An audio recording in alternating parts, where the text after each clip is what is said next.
Love is in community. Love is in community. We both come from huge Filipino families, and that's like our first community. I can still remember the first time I went to her family Christmas in New Jersey. Almost everyone, I feel like, asked me, like, are you used to, like, there's so many people here? And there were. And I remember telling them, like, oh no, I grew up with family gatherings like this. Like, we'd all get together for Christmas. We'd all get together for birthdays. And it was just like huge amounts of family in a small house. And it made me miss those days. It made me realize how powerful that was to have that model of like huge family in my life growing up. And then to also find value in it again as an adult to go, okay, we get, like, it does take effort. It takes action. And I should like do my part to help keep it going too. AJ is from here. I'm relatively new here. And so the way that I connect with people has to be intentional and I have to make time for it. And if I don't, then we're just not going to be connected. So I think that's influenced him to play a more constant role. And I'm more of like a jump in there and try to rally people to do different things kind of person. I thought you had to do so much to provide value or have a role in community. And to say that you belonged somewhere, you had a membership tax to pay. Put a lot of pressure on myself to be the organizer, to like lead change. And if I'm not, I feel like nothing is happening. But AJ does a whole lot of influence without playing that role at all. And I could learn from that a lot. And I think just showing up now is hard and worthy. And just like being present for everyone else is so meaningful. It means so much that everyone showed up here. I think I really believe in the idea that it takes a village. I think a lot about like how many people, whether they know it or not, have contributed to me just being the person I am today. And so I think it means a lot to me for like people to just be there to share this like deeply personal moment. Thank you for being here.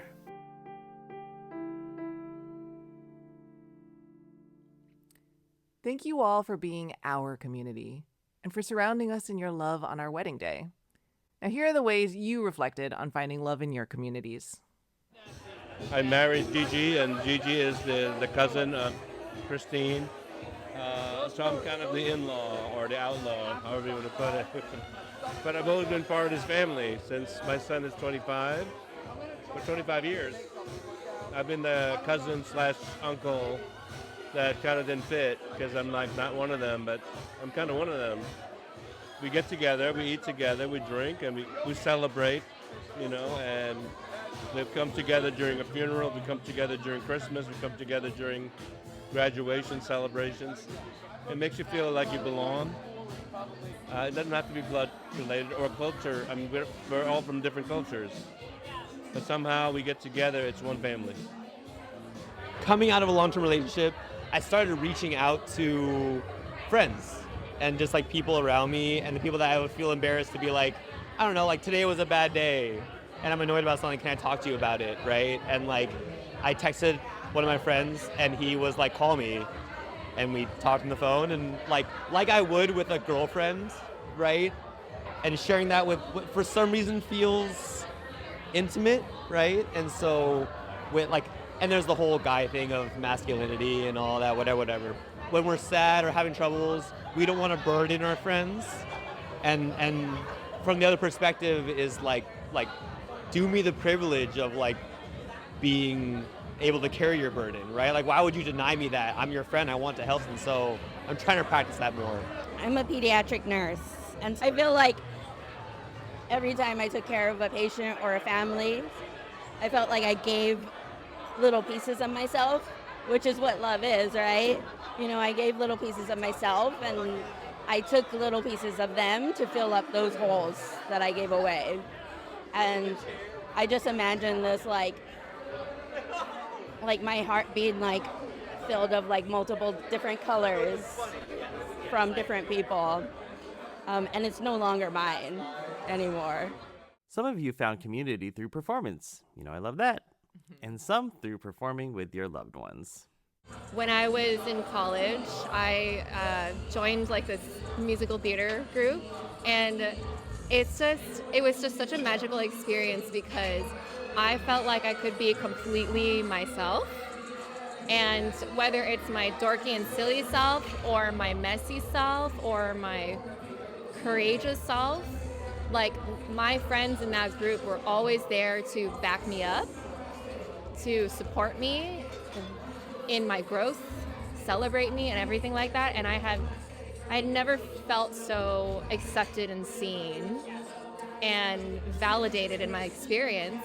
I'm a musician, and my dedication to the church choir is make me feel that my faith and love is there. And we sing together. He's a tenor, and I am alto soprano. We practice together at home, and then he tells me when you're off the tune. I feel very loved when my friends ask me for help. I think today, in this day and age, we have things like Uber and Lyft and DoorDash, and we all have gotten used to like a culture of, we'll pay some stranger to help us with this thing. But 20, 30 years ago, before all these things came along, like these were roles played by your community, you know? And I think for me, it's a blessing whenever a friend is saying, hey, I'm flying into the airport, or I'm flying in, you know, tomorrow or whatever, and I can say, hey, I'll come pick you up. I have a dedicated day of the week that I see a very small group of friends every single week. It has been consistent for the last 3 years, and it doesn't even have to be anything big. Sometimes it's a board game night, sometimes it's movies, sometimes it's just hanging out, but we make it a point to see each other. And I feel like, you know, that connection, that dedication is love, you know, for me. I love that. That love is made up of connection and dedication. It's more than routine. It's community investment.